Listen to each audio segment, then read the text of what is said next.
नमस्कार प्यारे बच्चों।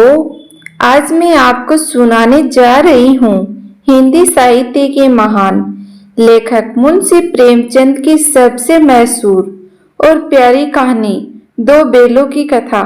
यह कहानी सिर्फ बेलों की नहीं है, बल्कि इसमें छुपा है एक बड़ा संदेश, वफादारी, दोस्ती और प्रेम का। तो चलिए शुरू करते हैं यह मजेदार सफर। इस कहानी में दो मुख्य पात्र है। एक का नाम है हीरा और एक का नाम है मोती। दोनों मजबूत, मेहनती, सीधे साधे बैल हैं। हीरा थोड़ा गंभीर स्वभाव का है, समझदार और शांत। मोती थोड़ा चंचल और गुस्सैल है, पर दिल से बहुत नेक। दोनों एक ही जोड़ी में रहते हैं, खेत जोतते हैं और गाड़ी खींचते हैं, और सबसे बढ़कर अपने मालिक से बहुत प्यार करते हैं। तो बच्चों, आपको ये कहानी सुनाते हैं, तो गौर से ध्यान लगाकर सुनिए। एक गांव, उसके अंदर हरे भरे खेत थे, कच्ची गलियां, और वहीं एक छोटा किसान अपने दो प्यारे बैलों हीरा और मोती के साथ खुशहाल से जीवन बिता रहा था। किसान साधारण और मेहनती था, पर उसकी पत्नी कभी कभी बैलों से नाराज हो जाती थी। एक दिन ऐसा हुआ कि किसान की पत्नी बोली, सुनते हो जी, ये बैल अब बहुत बूढ़ी हो चली, न खाना खाते हैं ठीक से और न काम करते हैं ढंग से। क्यों न इतने बेच दिया जाए, बेच देंगे तो कुछ पैसे भी मिलेंगे। किसान को बैलों से बहुत लगाव था। उसने कहा, नहीं जी, हीरा और मोती मेरे अपने जैसे हैं, मैं उन्हें नहीं बेच सकता। लेकिन पत्नी का गुस्सा बढ़ गया। वह बोली, अगर तुम नहीं बेचोगे तो मैं बेच दूंगी। और सचमुच एक दिन उसने दोनों बैलों को गांव के साहूकार के हाथों में बेच डाला। अब हीरा और मोती पहुंचे गए एक साहूकार के यहाँ। वहां माहौल बिल्कुल अलग था। न उन्हें अच्छा खाना मिलता था और न समय पर पानी मिलता। और सबसे बड़ी बात यह है कि साहूकार उन्हें सिर्फ कमाई का साधन समझता था, परिवार का हिस्सा नहीं। मोती गुस्से से बोला, हीरा भाई, देख रहे हो यहाँ हमें कितनी तकलीफ दी जा रही है।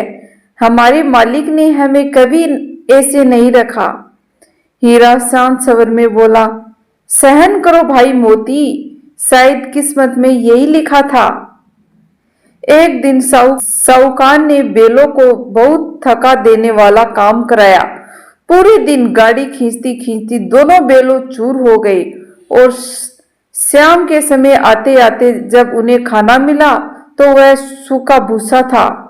मोती से रहा न गया। उसने कहा, हीरा, अब बहुत हो गया, क्यों न हमें यहाँ से भाग चले। हीरा थोड़ी देर चुप रहा, फिर बोला, हाँ मोती, सही कहते हो, हम अपने असली मालिक के घर चले, वहीं हमें प्यार और सम्मान मिलता था। दोनों ने सोच लिया कि भागकर अपने पुराने मालिक के पास लौटेंगे। रात का समय था, साहूकार सो चुका था। दोनों बैलों ने धीरे धीरे अपने गले की रस्सी खोली और धीरे धीरे आंगन से निकल पड़े। गांव की गलियों से होते हुए खेतों और पनगरियों पर चलते चलते वे अपने पुराने घर की ओर निकल पड़े। रास्ता लंबा था, लेकिन उनके दिल में एक मालिक से मिलने की खुशी थी। रास्ते में उन्हें कठिनाई आई, कहीं नाला पार करना पड़ा, कहीं जंगल से गुजरना पड़ा, और कहीं गांव के लड़कों उन्हें पकड़ने की कोशिश की।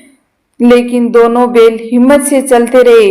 मोती बीच बीच में शिकायत करता रहा, हीरा भाई, मेरे पैर में दर्द हो रहा है। हीरा हौसला देता रहा, हिम्मत रखो मोती, हमारा घर अब दूर नहीं। आखिरकार कई दिनों की कठिनाई यात्रा के बाद हीरा और मोती अपने पुराने मालिक के घर पहुंच गए। सुबह का समय था। किसान खेत से लौट रहा था। अचानक उसने देखा, अरे ये तो मेरे हीरा और मोती हैं। उस किसान की आंखों में आंसू आ गए। वह दौड़कर बैल को गले लगा लिया। किसान बोला, अरे मूर्ख, मैं तो समझा था तुम मुझे छोड़कर चले गए। तुम तो सच में मेरे अपने हो। मैं तुम्हें कभी नहीं बेचूंगा।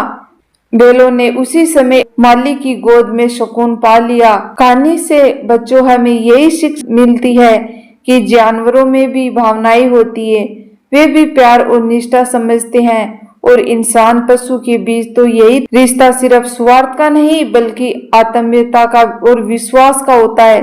प्रेम और वफादारी सबसे बड़ी ताकत है। तो बच्चों, यह थी मुंशी प्रेमचंद की अमर कहानी जो आज भी अमर है। मुंशी जी प्रेमचंद हमारे बीच नहीं रहे, लेकिन उनकी कहानी हमारे दिलों में आज भी राज करती है। दो बेलों की कथा। उम्मीद है आपको ये कहानी पसंद आई होगी। अगर पसंद आई हो तो लाइक शेयर जरूर करें और चैनल को सब्सक्राइब करना न भूलें, क्योंकि अगली बार फिर मिलते एक नई कहानी के साथ। धन्यवाद।